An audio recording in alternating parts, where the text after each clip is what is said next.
Assalamualaikum warahmatullahi wabarakatuh. Jumpa lagi di Jagat Lelembut. Apa kabar teman-teman semua? Semoga kalian dalam keadaan sehat selalu, panjang umur, bahagia selalu, sukses selalu, dan selalu dimudahkan segala urusannya.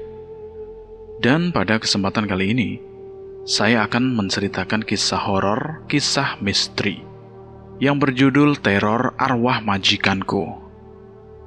Kisah ini diangkat berdasarkan dari kisah nyata dan disesuaikan dengan pengadaptasian sosial tentang teror-teror mengerikan yang terjadi pada salah satu pekerja wanita di Hong Kong. Bagaimana keseruan kisah ini? Kita simak berikut ini.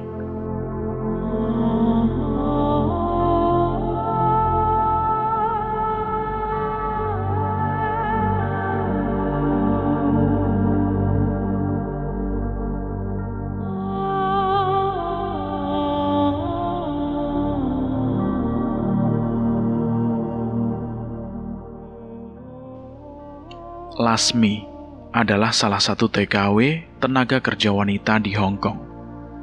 Ia pernah mengalami hal yang mengerikan di saat majikannya meninggal dunia di tempatnya bekerja. Kisah ini berawal dari Lasmi yang seringkali merawat majikannya. Ia mendapat tugas untuk menyuapi majikannya makan, memandikan dan mengajaknya untuk menghirup udara pagi dengan menggunakan kursi roda. Hampir setiap hari, aktivitas dan kegiatan Lasmi seperti itu, memberi makan, memandikan, dan mengajak sang majikan untuk berjalan-jalan. Menjelang waktu sore, Lasmi membersihkan rumah dan juga beberapa kamar lainnya untuk dipergunakan oleh majikan serta anak-anaknya. Lambat laun, penyakit yang mengidap majikan Lasmi itu semakin menjadi-jadi. Ia terkadang batuk hingga mengeluarkan darah. Pihak keluarga pun langsung membawanya ke rumah sakit untuk mendapatkan perawatan khusus. Selama berada di rumah sakit, Lasmi menjadi orang yang selalu berada di sampingnya. Setiap hari Lasmi menghibur majikannya dan mengatakan, Tuan pasti akan sembuh." Kalimat yang seringkali diucapkan oleh Lasmi membuat Kohlim menjadi kembali semangat untuk bisa melawan rasa takut serta penyakit yang telah lama mengidap di dalam tubuhnya. Namun, sesuatu yang mengejutkan menimpa Kohlim. Kohlim mengalami kejang-kejang hingga menyebabkan kematian. Kohlim meninggal tepat di saat tatapan matanya mengarah ke arah Lasmi. Lasmi yang melihat langsung kematian Kohlim benar-benar merasakan kesedihan. Sesuai dengan kepercayaan di sana, seseorang yang sudah meninggal maka di depan kamarnya harus diletakkan tepung. Orang-orang di sana percaya jika orang yang baru meninggal dunia, maka arwahnya masih sering mendatangi rumah untuk mengetahui atau hanya sebatas mengunjungi orang-orang rumah. Lasmi yang kebetulan berada tepat di samping kamar Kohlim, ditugaskan oleh anaknya Kohlim untuk menaburkan tepung tepat di depan kamarnya. "Lasmi, nanti tolong kamu taburkan tepung ini di depan kamar Tuan Kohlim ya." Lasmi menerima bungkusan plastik yang memang telah berisi tepung. "Baik, Tuan. Nanti saya akan lakukan jam 11 malam setelah saya selesai bekerja." Jangan jam 11 malam. Lakukan di jam 10 malam saja." "Memangnya kenapa, Tuan?" "Karena memang sudah aturannya." "Oh ya udah, siap, Tuan." Namun sebelum anak dari Kohlim itu meninggalkan Lasmi, ia kemudian menyampaikan sesuatu yang amat penting kepada Lasmi terkait aturan jam 11 malam yang Lasmi tanyakan. "Kamu tahu, kami sangat menghormati para leluhur dan arwah-arwah yang sudah meninggal.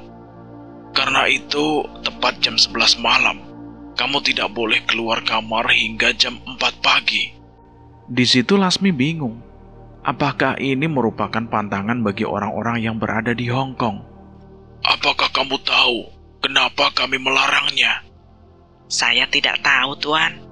"Tuan Kohlim itu malam ini akan datang ke rumah lagi." Dek, dek, dek. Hati Lasmi menjadi kacau. Ternyata Apa yang ia pikirkan tentang negara Hong Kong tidak jauh berbeda dengan apa yang menjadi sebuah mitos serta kepercayaan orang-orang Indonesia kebanyakan. Namun yang membedakan hal itu adalah taburan tepung. Di Indonesia sendiri, mungkin orang yang memiliki ikatan batin yang kuat, maka ia harus tidur tepat di tikar jasad orang yang meninggal itu. Mereka percaya dengan tidur di tikar mayit, maka si arwah akan kembali dengan tenang dan tidak akan mengganggu para penghuni rumah lainnya. Setelah Lasmi diberitahu mengenai alasan kenapa dirinya harus berada di kamar, Lasmi menyadari bahwa dirinya lah orang yang sangat bersangkutan terhadap Koh Lim semasa hidupnya. Malam hari pun tiba. Tepat jam 10 malam, Lasmi mulai menaburi tepung ke seluruh ruangan, mulai dari depan rumah Koh Lim sampai ke ruangan lainnya, hingga ke depan pintu rumah. Setelah usai melakukan penaburan tepung, Lasmi mempersiapkan segalanya. Ia membawa beberapa cemilan makanan dan juga minuman. Lalu dia juga buang air kecil terlebih dahulu, karena ketika ia memasuki jam 11 malam, maka semua anggota keluarga tidak diperkenankan untuk keluar dari kamarnya masing-masing.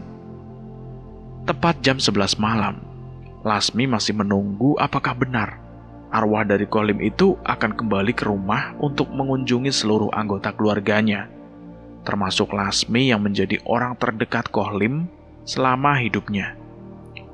Karena memang Lasmi sendiri adalah orang yang merawat Koh Lim hingga sampai di akhir hayat. Detik demi detik, disambung menit demi menit, waktu terus berjalan.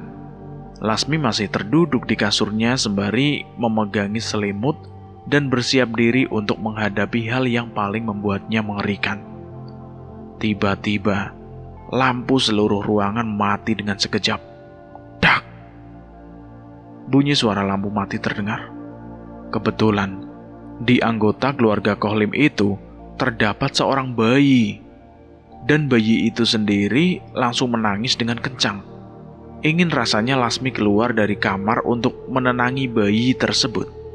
Namun ia mengingat akan pesan dari salah satu anak Koh Lim bahwa jika sudah jam 11 malam, seluruh anggota keluarga atau mereka yang berada di rumah tidak diperkenankan untuk keluar dari kamar, walaupun hal darurat sekalipun. Dan benar saja, suara sayup-sayup Koh Lim terdengar. Arwah Koh Lim mulai memasuki pintu rumah bagian depan. Pintu depan rumah terbuka dengan sendirinya, diiringi dengan suara langkah kaki yang menginjak benih-benih tepung yang sudah berada di sekitaran lantai. Lalu suara kaki yang seperti diseret-seret mulai mengunjungi kamar demi kamar. Suaranya sangat jelas. Srek, srek, srek. Lasmi merasakan hawa merinding seketika.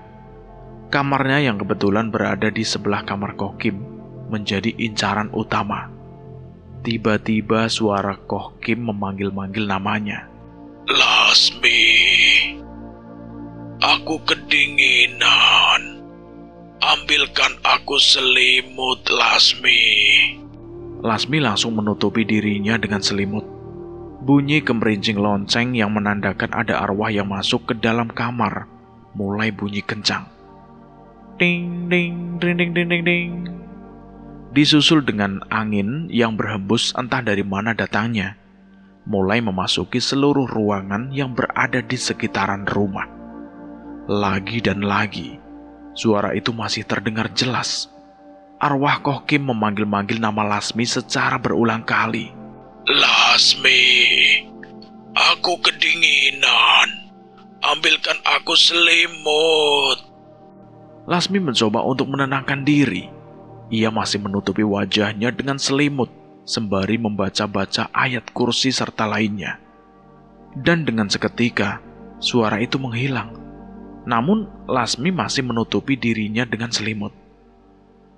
Selang beberapa menit kemudian, tiba-tiba ia mendengar suara aneh lagi.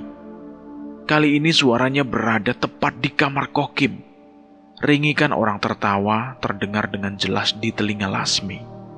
Suaranya sangat melengking, persis suara Koh Kim ketika dirinya sedang tertawa terbahak-bahak. Suara itu membuat bulu kuduk Lasmi berdiri. Ia berlahan membuka selimutnya untuk sekedar melihat jam dinding. Namun betapa terkejutnya, di hadapan Lasmi sudah ada sosok Koh Kim yang sedang berdiri dengan badan sedikit membungkuk. Sosok Koh Kim sedang menggerak-gerakkan seluruh sendi-sendi tubuhnya.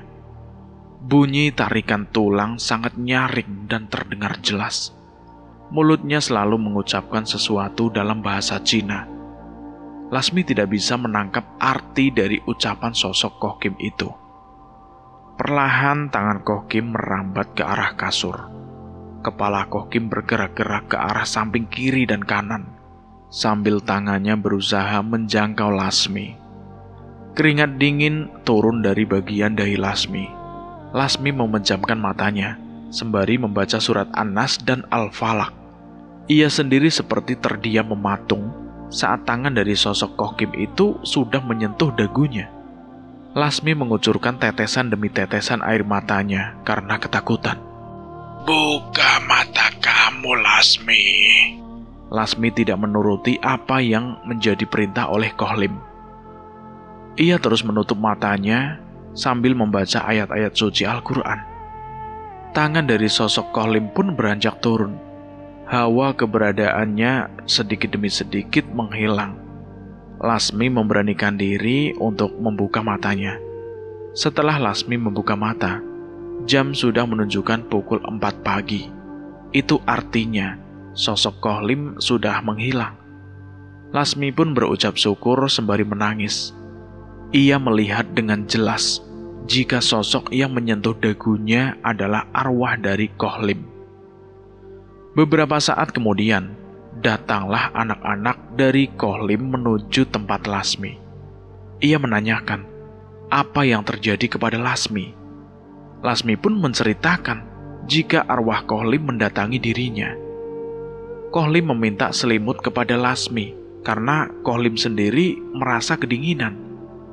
Seluruh anak-anak Koh Lim itu percaya jika Lasmi merupakan salah satu orang yang tidak ada kaitannya dengan darah keluarga Koh Lim. Namun dirinya memiliki ikatan kuat di antara keduanya. Semenjak kejadian itu, Lasmi semakin percaya jika arwah seseorang yang baru saja meninggal dunia memungkinkan untuk kembali ke rumah, walau hanya menyampaikan pesan ataupun sesuatu. Dan cerita ini selesai sampai di sini.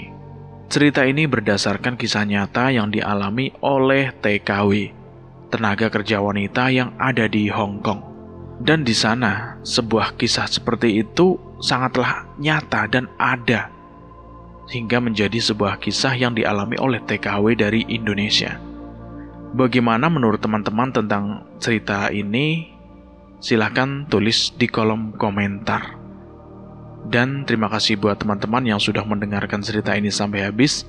Semoga kalian dalam keadaan sehat selalu, panjang umur, bahagia selalu, sukses selalu, dan selalu dimudahkan segala urusannya. Amin. Dan saya mohon maaf jika ada kesalahan kata. Saya pamit undur diri. Akhir kata, wassalamualaikum warahmatullahi wabarakatuh. Jagat lelembut.